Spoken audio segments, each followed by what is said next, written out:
Well, ladies and gentlemen, after a lot of logistical back and forth, I am honored to have this gentleman who needs no introduction, all the way from, you're in Lyon? I'm in Lyon, France right now. Yeah. Mr. Terry Ilous. I got to tell you, you're a big business because when I put your name in there, it actually, the third thing down was how you properly pronounce Terry's name. Oh wow, Terry Ilous. Yes, it's business. Ilous, Well, yes. I do a lot of business. I do all kinds of things. So beside music, that's probably why. Well, you're a busy man. And just I guess I want to start with the now because just while I was waiting to come on here, I watched the video you did with Jack Russell of the Tom Petty tune. Right. Fantastic. And anybody that's tuned into that genre of music, there's some, you had Sean McNabb on that, Greg from Nice. White Lion. How did that come about? Well, I mean, I've known Sean for a very long time. We've been friends for 30 years. He's one of my favorite bassists, that's for sure. Him and Chuck Wright, of course. I love Sean, great bass player, and Greg D'Angelo. Well, Greg and I, we've known each other also for 30 years. We've been friends for so many years, and uh, we have a band together, a band called Legends of Classic Rock, and it's an all-star band. We just do songs from our own catalogs. Like we do some White Lion, and we do some XYZ. We do some Great White. We do some Ozzy because Kevin Jones, our keyboard player, was the keyboard player for Ozzy. We do some Bad Company also because our guitar player Jay was the guitar player for Paul Rogers' Bad Company for a long time, and also guitar player for Starship. So we do all that songs of our, and of course Chuck Wright being the bass player. We do some of his catalogs.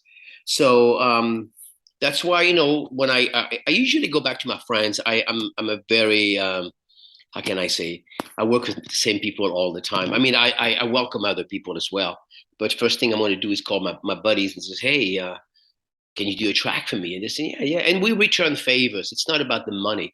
Uh, Greg would say, hey, can you do a favor? Can you do me a favor?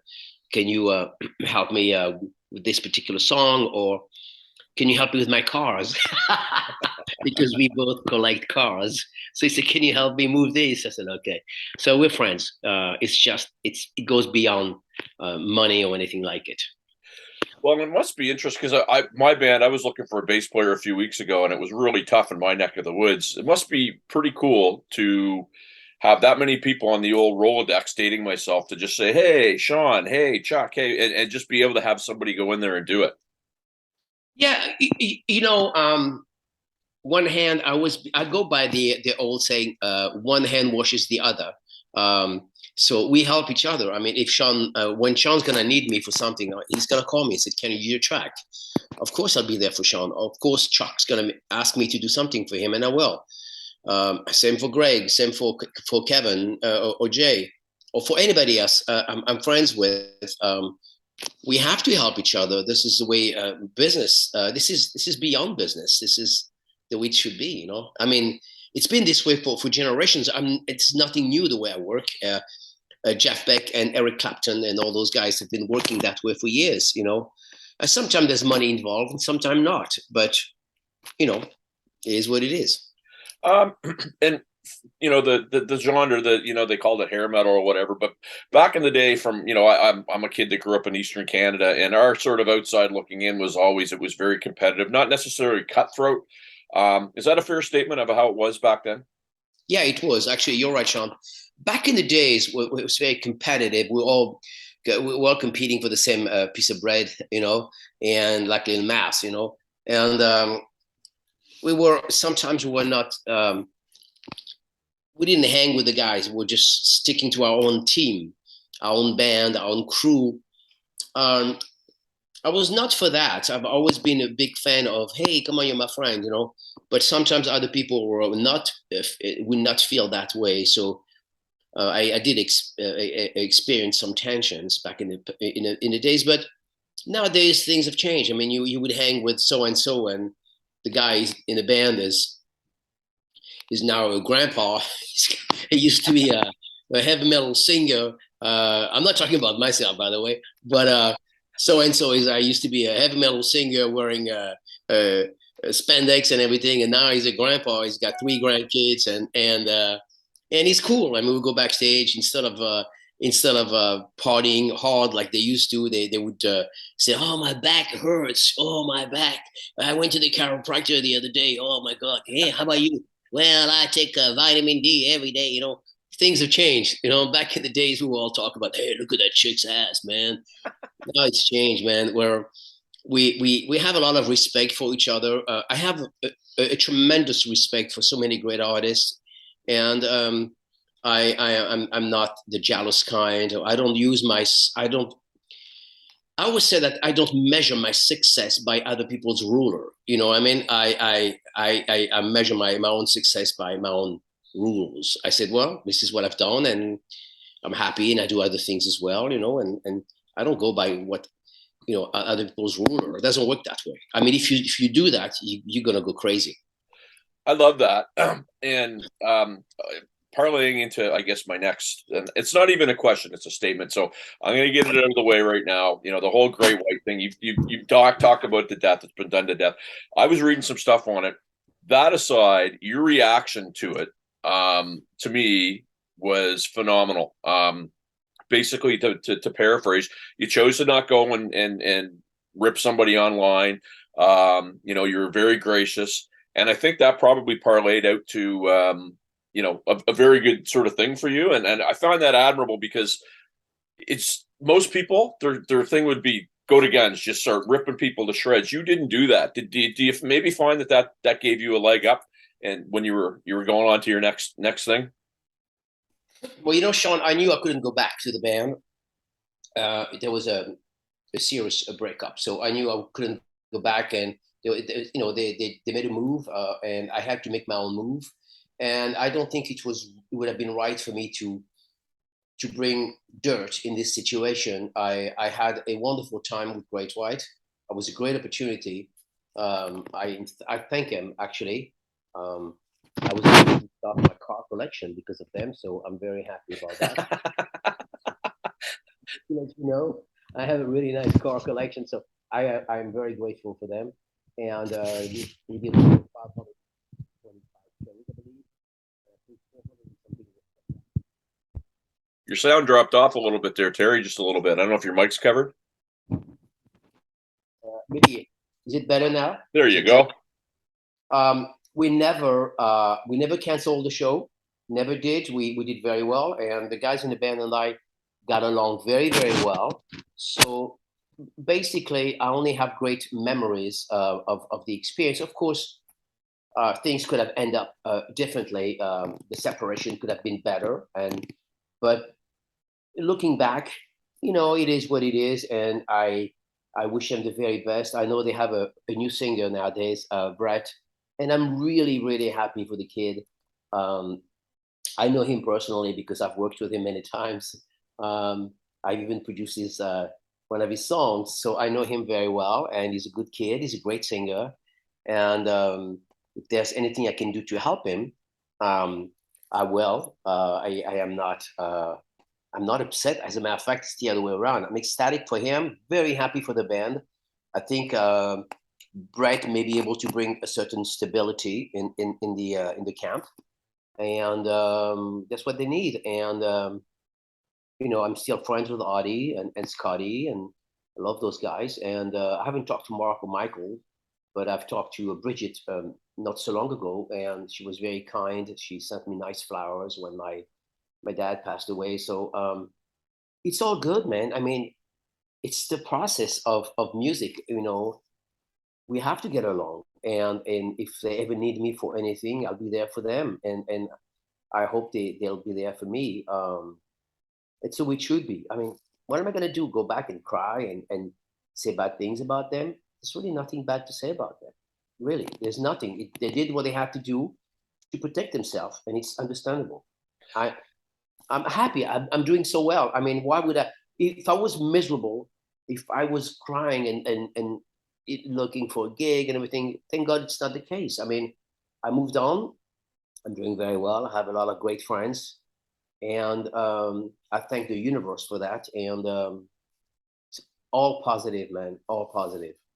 I was just again, I was just very appreciative of your response to that because I mean, it just showed being the bigger person can sometimes have greater rewards, right? And people sometimes overlook that. So hats off to you, my friend. I was very impressed by that. I want to cover, XYZ in the next segment. However, when I was looking at your bio, I did not realize how much stuff you're doing.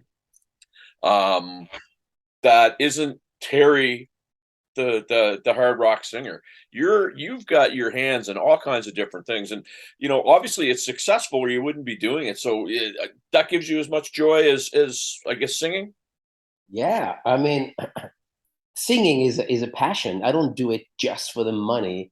If it was just for the money, trust me, Sean, I'd be gone.